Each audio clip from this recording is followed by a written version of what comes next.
இவ்வளவு அழகா இருக்கா. இன்னைக்குதான் என் மருமக மாதிரி இருக்கா.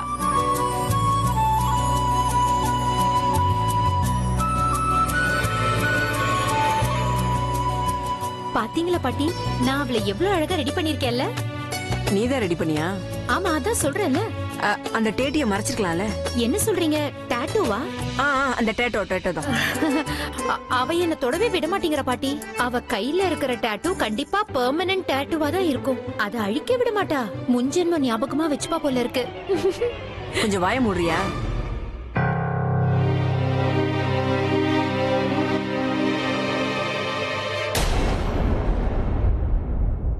நான் உன்னை எவ்வளவு காதலிக்கிறேன்னா எனக்கு உன்னோட எல்லா ஸ்டைலும் பிடிக்கும்.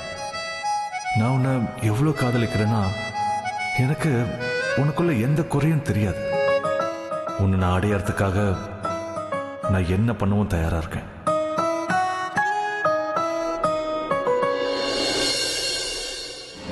அவன் எங்க பாவம் பயங்கர டென்ஷன்ல இருப்பான். இந்நேரம் எனக்கு 1000 தடவை ஃபோன் பண்ணிருப்பான். இன்னைக்குன்னு பார்த்து வீட்டுல பூஜை வேலை இருக்கு. இப்ப நான் என்னதான் பண்றது? இங்க த்ரிஷாவோட நிலைமை வேற எப்படி இருக்குன்னே தெரியலையே. யாரது? யாருன்னு கேக்குறேன்ல. ஏய், யார் நீ? கேக்குறது காதுல விழல. யார் நீ? நான் தான்.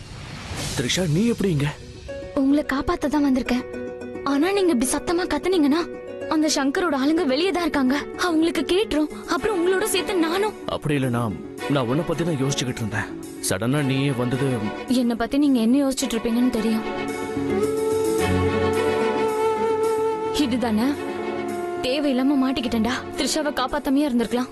பேசாம நான் என் ஊருக்கு போயிருந்தேனா இந்நேரத்துக்கு என் வீட்டுல இருப்பேன் தானே. இத நீங்க என் முகத்துக்கு நேரவே சொல்லிருக்கலாம். நான் தப்பாவே எடுத்துக்க மாட்டேன். நீ சொன்னதுதான் தப்பா இருக்கு. நான் அந்த மாதிரி ஒரு பையன் நினைக்கிறியா என்ன? என் உயிரை காப்பாத்தினவங்களை பத்தி நான் அப்படியா நினைப்பேன்? அன்னைக்கு நீ மட்டும் இல்லைன்னா என் நிலைமை என்ன ஆயிருக்கும்? சரி சரி, அதெல்லாம் விடு. அந்த சங்கர் என்னன்னா, நான் இல்லாத நேரத்துல அந்த சங்கர் உன் ஃபேமிலி கிட்ட எதுவும் தப்பா நடந்துக்கல.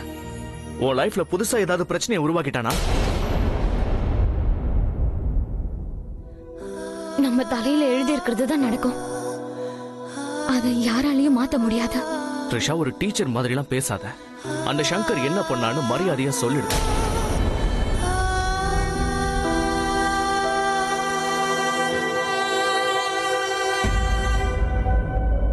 ஒருவேளை நான் இந்த ஊர்ல இருக்கணும்னு நினைச்சேனா கண்டிப்பா நான் சில வேலைகளை பண்ணி ஆகணுமா? இப்ப நான் எங்க அப்பாவோட மானத்தை காப்பாத்தணும்னா அந்த சங்கரோட வீட்டுல நான் விலைக்கேத்தி ஆகணுமா? சங்கரை நான் கல்யாணம் பண்ணிக்கணும்.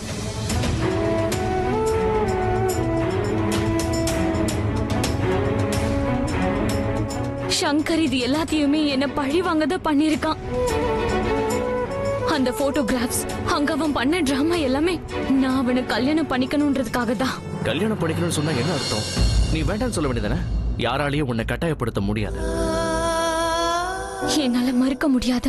ஏன் மறுக்க முடியாது? உங்க அப்பா கிட்ட நீ அவனை கல்யாணம் பண்ணிக்க முடியாதுன்னு சொல்லிடலாம்ல. உனக்குன்னு ஒரு லைஃப் இருக்கு. அத பத்தி யோசிக்க முடியாது. ஏன்னா என்னோட லைஃப் இப்ப என் கையில இல்ல. பாவம், என் அப்பாவோட நிலைமை இப்ப சரியில்லை. நான் அந்த சங்கரை கல்யாணம் பண்ணிக்கணும்னு எங்க அப்பாவே என்கிட்ட சொன்னாரு. ஆனா இதெல்லாம் ரொம்ப தப்பு. அவங்க உன் நிலைமையை தப்பா பயன்படுத்திக்கிறாங்க. நீ இதை எப்படி ஏத்துக்கிற? இங்க பாரு Trisha, you are independent woman. யார கல்யாணம் பண்ணிக்கணும் பண்ணிக்க கூடாதுங்கிற முடிவை நீ உன் மனசாட்சி படிதான் எடுத்தாகணும். நீ எனக்காக இன்னைக்கு போராடின, ஆனா இன்னைக்கு உனக்காக போராட மாட்ட. ஒருவேளை உங்க அப்பா கிட்ட நீ பேச முடியலன்னா பரவாயில்ல, நானே போய் அவருக்கு புரிய வைக்கிறேன். அதனால எந்த யூஸும் இல்ல. இங்க பாருங்க, என் அப்பா இப்ப பண்ற எல்லாமே என்னோட நல்லதுக்காக தான் பண்றாரு. இங்க பாருங்க, இவ்வளவு நடந்ததுக்கு அப்புறம் என்ன யாருமே கல்யாணம் பண்ணிக்க மாட்டாங்க. யாரும் மனசு வந்து ஏத்துக்க மாட்டாங்க. அதுக்கப்புறம் நான், என் அப்பா, என் அத்தை எல்லாரும் இந்த ஊர்ல இருக்கிறது கஷ்டமாயிடும். எங்களோட போன மானத்தை காப்பாத்துறதுக்கு அவருக்கு இந்த வழிதான் கரெக்ட்னு படுது. சங்கர் ஒரு பெரிய ரவுடி. அவ அண்ணன் ஒரு கவுன்சிலர். யாருமே எங்களுக்கு ஹெல்ப் பண்ண மாட்டாங்க. யாருமே அவனுங்களை எதிர்க்க மாட்டாங்க. ஆனா நீ என்ன காப்பாத்துறதுக்கு அவங்களை எதிர்த்த. என்னாலதான் இந்த பிரச்சனையிலேயே நீ மாட்டிருக்க. அப்படிலாம் இல்ல பிரபா. உங்களை எதுக்காக நீங்க தப்பா சொல்றீங்க? இங்க பாருங்க, எனக்கு இப்ப ஒரே வழிதான் இருக்கு. அந்த சங்கரை தான் நான் கல்யாணம் பண்ணிக்கிட்டாகணும். நீங்க ப்ளீஸ் உங்களே நீங்க குத்தம் சொல்லிக்காதீங்க. த்ரிஷா, இப்ப இங்க என்ன நடந்துகிட்டு இருக்குன்னு உனக்கு தெரியுமா? இப்ப நீ ஏதாவது சொன்னா அந்த சங்கர் உன்னை பழி வாங்கணுங்கிறதுக்காக தான் கல்யாணமே பண்ணிக்கிறான். அப்படின்னா நீ அவனை கல்யாணம் பண்ணிக்கிறதும் தற்கொலை பண்ணிக்கிறதும் ஒண்ணுதான். எதுக்காக நீயே உன் கையால உன் வாழ்க்கையை நரகமா மாத்திக்கிற? இந்த கல்யாணத்தை பண்ணிக்கிட்டா எனக்கு என்ன ஆகும் நல்லாவே தெரியும். எங்க அப்பா எப்பவுமே ஒண்ணு சொல்வாரு, நம்ம கஷ்டத்துல இருக்கும் போது நம்பிக்கை தான் வாழ்க்கையை நடத்தும்னு. நான் அந்த சங்கரை எந்த நம்பிக்கையில கல்யாணம் பண்றேன்னா, அந்த சங்கர் கல்யாணம் ஆனதுக்கு அப்புறம் மாறிடுவானுதான். ஒருவேளை அவனுக்குள்ள இருக்க கோபம் போயிடலாம்ல, அவன் என்ன பழி வாங்காம இருக்கலாம்ல. இல்ல த்ரிஷா, இல்ல. உன்னை சமாதானப்படுத்திக்கிறதுக்காக பேசாத. கல்லுக்குள்ள ஈரம் இருக்கும் நீ நினைச்சுக்கிட்டு பேசுற. ஆனா அவன மாதிரி ஆளுங்க என்னைக்குமே மாற மாட்டாங்க. இங்க பாரு த்ரிஷா, உண்மையிலே தைரியம் நான் என்னன்னு காட்டினது நீதான். அப்படி இருக்கிறப்போ நீ எப்படி உன்னோட தைரியத்தை இழக்கலாம்?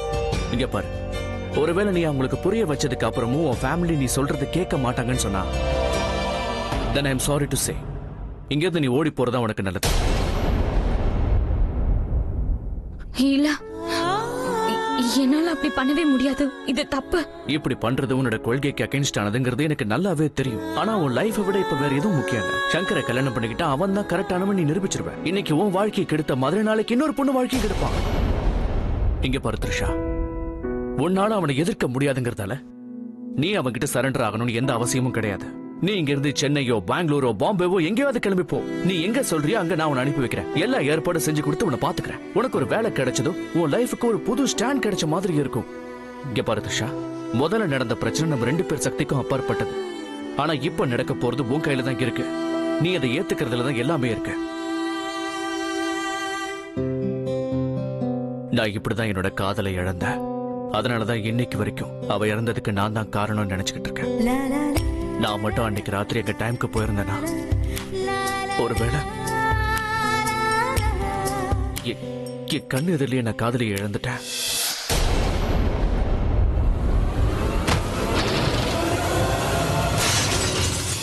அந்த நாளை நான் என்னைக்கு மறக்க மாட்டேன். அன்னைக்கு இருட்டி போன என் வாழ்க்கையில விடியல் வந்ததும் கிடையாது, வெளிச்சம் வந்ததும் கிடையாது. அன்னைக்கு என்ன நடந்துச்சோ இன்னைக்கு தான் நடக்குது. இன்னைக்கு என்னாலதான் ஒரு பொண்ணோட வாழ்க்கை ஆபத்துல இருக்கு. பட் இப்ப என்னால அதை காப்பாற்ற முடியும். த்ரிஷா, அன்னைக்கு நான் என் அம்முவை காப்பாற்ற முடியல. ஆனா இன்னைக்கு நான் அவனை கண்டிப்பா காப்பாத்துவேன். இல்ல பிரபா, நீங்க அப்படி எல்லாம் நினைக்காதீங்க. இங்க பாருங்க, என் வாழ்க்கையில இப்ப என்னெல்லாம் நடந்துட்டு இருக்கோ அதுக்கு காரணம் நான் மட்டும்தான். இது என்னோட தலையெழுத்து. எதுக்கு நீங்க தேவையில்லாம உங்களோட வாழ்க்கையை என் வாழ்க்கையில சேர்க்கறீங்க? இதுல இருந்து தப்பிக்கிறதுக்கு என்கிட்ட எந்த வழியும் இல்ல. ஆனா உங்ககிட்ட இருக்குல்ல, நீங்க இங்க இருந்து போயிடுங்க. நீங்க எனக்காக உங்க லைஃப கெடுத்துக்காதீங்க. இல்ல த்ரிஷா, உன் வாழ்க்கை இப்ப என் வாழ்க்கையோட லிங்க் ஆயிடுச்சு. ஒருவேளை நான் இங்க இருந்து போறதா இருந்தா பொண்ணையும் நான் என் கூட கூட்டிட்டு தான் போவேன். என் லைஃப்ல என்ன நடக்கணுமோ தான் நடக்கும். ஆனா உன் லைஃப் கெட்டு போக நான் விட போறதில்ல. நான் உன்னை தனியா விட்டுட்டு போக மாட்டேன். நாம 2 பேரும் இங்க இருந்து ஒன்னாவே தப்பிச்சு போலாம்.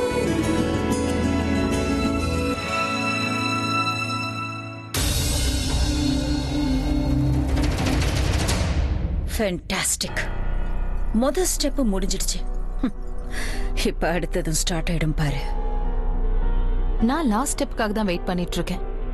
ஸ்ட்ரைட்டா கிளைமேக்ஸ். அந்த பொண்ணு இந்த பூஜையை கெடுத்து எல்லார் கண்ணுக்கும் தப்பானவள தெரியணும்.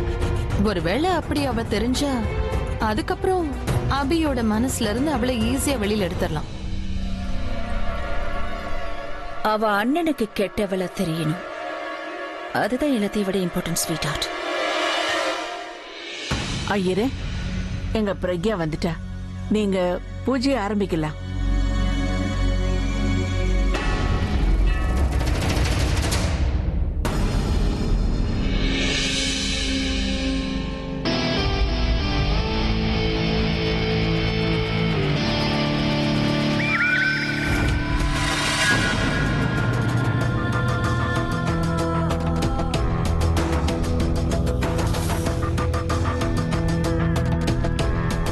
இங்க ரொம்ப அவசரமா கிளம்பிட்டீங்க. வேணும்னா நான் டிராப் பண்ணவா? உனக்கு கொஞ்சம் கூட வெக்கமே இல்லையா? ஊர்ல எவ்வளவு பெரிய பிரச்சனை நடந்திருக்கு. எல்லாருமே உங்க போட்டோ பாத்துருக்காங்க. உங்களை பார்த்தா காரி முய்வாங்க. ஆனா நீங்க கைய பிடிச்சிட்டு ஜாலியா ஊர் கிளம்புறீங்க. காதலிக்கிறது அவ்வளவு அவசரமா உனக்கு? எங்க இருந்தாலும் ரெண்டு பேரும் காதலிச்சுக்கிட்டே இருப்பீங்களா? ஏய், மரியாதையா கைய விடுறா. ஒழுங்கா சொல்றேன், கைய விட்டுரு. கைய விட்டுறான்னு சொல்றேன்ல. என்ன பண்ற நீ? ஏய், எங்க போற? பின்னாடி போ. இங்க வா.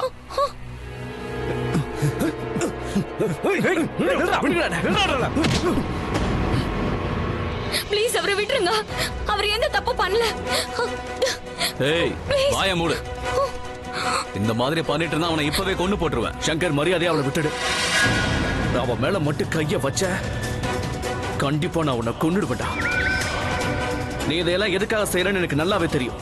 நீ என்ன வேணாலும் ட்ரை பண்ணு, ஆனா உனக்கு த்ரிஷாவுக்கு கல்யாணம் நடக்க நான் விட மாட்டேன்.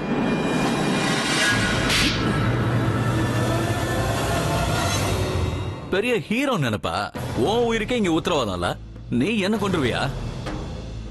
யாரா உன்னை காப்பாத்துவாங்க? யாரு இவளா? மறந்துட்டேன். உன்னோட அந்த ராக் ஸ்டார் ஃப்ரெண்ட் இருக்கானே, அவன் பேர் என்ன? அபிஷேக்னு.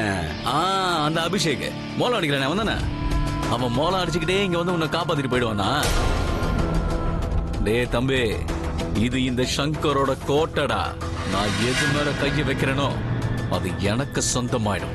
அப்புறம் இந்த கல்யாணம் அது கண்டிப்பா நடக்கும். இந்த விஷயத்துல மட்டும் நீ தலையிட்ட என் கல்யாண யாகத்துல உன்னை போட்டு எரிச்சிரு. புரியுதா? அவரை விடுன்னு சொல்றல, விடு. ஏய், அப்ப மேல உனக்கு ரொம்ப தான் லவ் வருது. இது ஒன்னும் சினிமா கிடையாது, புரியுதா? தேவையில்லாம நடுவுல வராத. இப்பவே அவன் கழுத்தை அறுத்து போட்டுருவேன். அப்புறம் நீ என்னதான் கல்யாணம் பண்ணிக்கணும். ஏய், அவனை நல்லா கட்டி போடுங்கடா. நம்ம ரெண்டு பேரோட கல்யாணம் முடிகிற வரைக்கும் அவன் இங்கேயே கிடக்கும். கூடுவாங்கடா.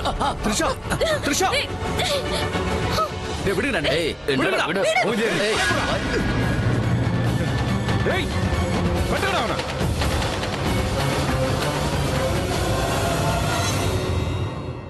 இங்க பாரு த்ரிஷா, நான் உனக்கு நல்லது பண்ணணும்னு பாக்குறேன். ஆனா நீ எனக்கு துரோகம் பண்ற. நான் தான் உன்கிட்ட சொன்னேன்ல, அவன் இப்ப என்னோட கைதி. அவனை கட்டி போட்டிருக்கிறது இந்த சங்கர். தண்டனை கிடைச்சே தீரும். அவனை காப்பாத்த முயற்சி பண்றதுக்கு உனக்கு எவ்வளவு தைரியம்? இங்க பாரு, அவரை நீ விட்டுரு. நான் தானே உங்க ஆளுங்களை அங்க அடிச்சேன். அது என்னோட தப்பு தானே. இது எல்லாத்துக்கும் நான் மட்டும்தான் காரணம். அப்புறம் நான் தான் உன்னையும் அடிச்சேன். தண்டனை எனக்கு தானே கொடுக்கணும். தேவையில்லாம எதுக்கு அவரை இழுக்கிற? அவனை இழுத்தாச்சு. அவனுக்கு தண்டனை கொடுக்கறது மட்டும் தான் பாக்கி இருக்கு. அவன் ஒண்ணு இல்ல, ரெண்டு தப்பு பண்ணிருக்கான். அது என்னன்னு தெரியுமா? ஒண்ணு, உன்னை பஜார்ல காப்பாத்தினான். அப்புறம் இந்த வீட்டை விட்டு உன்னை கூட்டிட்டு போயிருக்கான். அவனை நான் விடுறதாவே இல்ல. நீ ஒரு விஷயத்த மறந்துடாத. முதல்ல நீ வெறும் த்ரிஷா மட்டும்தான். ஆனா இப்ப இந்த சங்கர் கட்டிக்க போற பொண்ணாயிட்ட. நீயும் தப்பு பண்ணிட்ட. அவன் கூட ஓட பார்த்தல. இந்த சங்கரோட மானத்தை வாங்கிட்டு ஊரை விட்டு தப்பிச்சிடலன்னு பாத்தியா? அவனை கண்டிப்பா உயிரோட விட மாட்டேன். இங்க பாரு சங்கர், நீ என்ன கல்யாணம் பண்ணிக்கணும்னு நினைக்கிறல்ல? அதத்தான் சொல்லிட்டு இருக்கேன். சரி, ஓகே. நான் எங்கேயுமே போக மாட்டேன். நான் எங்கேயும் ஓடியும் போக மாட்டேன். நீ எப்படி சொல்றிய நான் அப்படியே பண்றேன். உன்னை நான் கல்யாணமும் பண்ணிக்கிறேன். பட் ப்ளீஸ் அவர் விடுற. பாவம், அவருக்கு எதுவும் தெரியாது. நீ என்ன கல்யாணம் பண்ணிக்கிட்டு நீ என்ன தண்டிக்கணும்னு நினைக்கிறேன்னா அது பரவாயில்ல. ஆனா தயவு செஞ்சு அவரை விட்டுற. எனக்கு ஒரு விஷயம் புரிய மாட்டேங்குது. முதல்ல கல்யாணம் பண்ணிக்க மாட்டேன்னு சொன்ன, இப்ப நான் உனக்கு கொன்னுடுவேன்னு சொன்னதும் உடனே ஒத்துக்கிற. சரி, ஒரு விஷயம் சொல்ல. நிஜமாவே உங்க ரெண்டு பேருக்குள்ள அப்படி இப்படின்னு ஏதாவது இருக்கா? அன்னைக்கு உன்னை போட்டோ எடுத்தேன்ல, அது உன்னை பழி வாங்கணுங்கிறதுக்காக தான் எடுத்தேன். ஆனா இப்ப நீ பண்றத பார்த்தா அந்த போட்டோல இருக்கிறது உண்மைன்னு தான் எனக்கும் தோணுது. ஒருவேளை உங்க ரெண்டு பேருக்குள்ள நேத்து ராத்திரியே ஃபர்ஸ்ட் நைட் நடந்துருச்சா?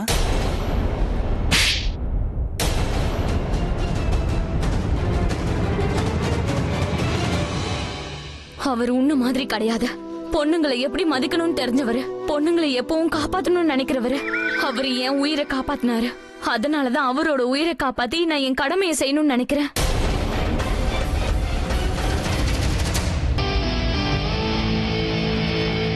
இருந்தாலும் உனக்கு கோபம் கொஞ்சம் ஜாஸ்தி தான். உன்னோட கோபத்தை அடக்கிறதுக்காக தான் நான் வந்திருக்கேன். ஏய், என்ன கோவப்படுத்தாத. கல்யாணத்துக்கு அப்புறம் என் கோபத்தெல்லாம் உன் மேலதான் காட்ட போறேன். என்னென்ன பண்ண போறேன்னு பாரு. முழு கோபத்தையும் காட்ட போறேன். நீ நீ அவரை விட்டுருவல? ஆ, நான் யாரையாவது விடணும்னு நினைச்சா கண்டிப்பா விட்டுருவேன். அதே மாதிரி தூக்குறது நான் கரெக்டா தூக்கிடுவேன்.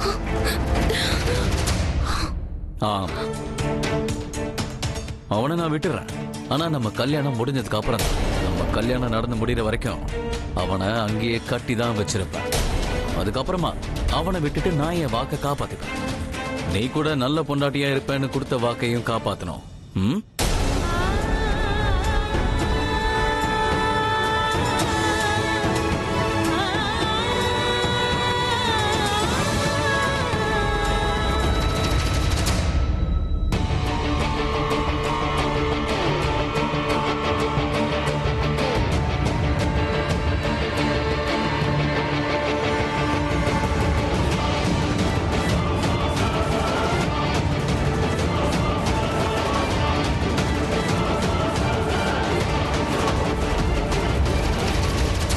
எனக்கு இருக்கிறது இப்போ ஒரே வழிதான். நான் சங்கரை கல்யாணம் பண்ணிக்கணும்.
நான் இந்த ஊர்ல இருக்கணும்னு நினைச்சேனா கண்டிப்பா நான் சிலதெல்லாம் பண்ணியே ஆகணும். நான் எங்க அப்பாவோட மரியாதைய காப்பாத்தணும்னு நினைச்சேனா அந்த சங்கரை கல்யாணம் பண்ணிக்கிட்டு அவங்க வீட்டுக்கு போகணும். என்னதான் நடக்குதுங்க? அந்த பொண்ணு எப்போ எனக்கு நல்லது பண்ணணும்னு நினைச்சாலும் பாவம் அவளுக்கு தான் ஏதாவது ஒரு கெட்டது நடக்குது. அவ என் உயிரை காப்பாத்தினான்னு தான் நான் அவளுக்கு ஹெல்ப் பண்ணிக்கிட்டு இருக்கேன். ஆனா எனக்காக எதுக்காக அவ உயிரை பணைய வைக்கணும்? இல்ல, அவ வேற யாரையாவது கல்யாணம் பண்ணிக்கிட்டாலும் பிரச்சனை இல்லை. ஆனா அந்த சங்கர் கூட அவ கல்யாணத்தை நடக்க விடக்கூடாது. அவளை கண்டிப்பா இந்த பிரச்சனையிலிருந்து காப்பாற்றணும். அவளால எதுவும் பண்ண முடியலனாலும் நான் ஏதாவது பண்ணுவேன். என் உயிரே போனாலும் சரி, அவளுக்கு எந்த கெடுதலும் நடக்க விட மாட்டேன்.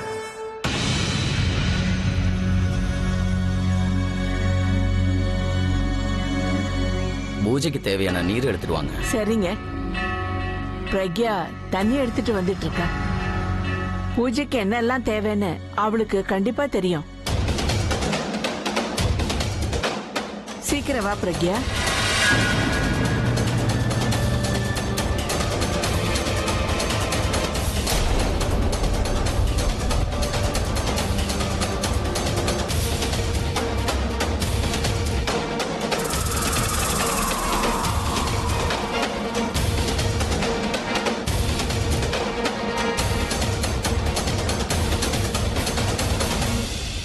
இந்த பிளான நினைக்கும் போது எனக்கு கொஞ்சம் பயமா இருக்கு. ஐ மீன், இவ அப்படி பண்ணதுக்கு அப்புறம் பாட்டிக்கு ஹார்ட் அட்டாக் வந்துருச்சுன்னா? Please Thanu, stop being mellow dramatic. ஒருவேளை அப்படியே நடந்தா நமக்கு அது இன்னும் நல்லது தானே.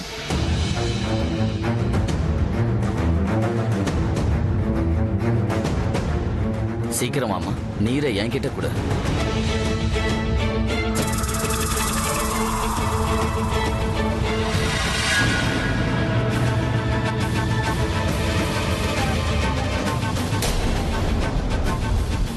பிரக்யா சீக்கிரமா அந்த தண்ணியை கொடுமா. பிரக்யா, உனக்கு முழிப்பு வந்ததுல எனக்கு எவ்வளவு சந்தோஷமா இருக்குன்னு என்னால வார்த்தையில சொல்ல முடியல. நீ திரும்ப வந்துட்ட. லவ் யூ பிரக்யா, நீ திரும்ப வந்துட்ட. தேங்க்யூ. நீ கம்ஃபர்டபுளா இல்லைன்னா பரவாயில்ல. ஓகே லிசன், நான் உன்னை டிஸ்டர்ப் பண்ண மாட்டேன். அண்ட் நீ முடிஞ்ச அளவுக்கு ரெஸ்ட் எடு. உன்னோட ஹெல்த்தை முதல்ல பார்த்துக்க. எல்லாம் சரியானதுக்கு அப்புறம் நீ என்கிட்ட சொல்லு. மற்றதெல்லாம் அப்புறம் பார்த்துக்கலாம். நீ மறுபடியும் திரும்ப வந்ததுக்கு அப்புறம் தான் எனக்கு இது மேல நம்பிக்கை வந்துச்சு. அதனால தான் நான் ஒரு முடிவு எடுத்திருக்கேன். இதுக்கப்புறம் உன் கழுத்துல இருந்து இந்த தாலி எப்பவும் இறங்கக்கூடாது.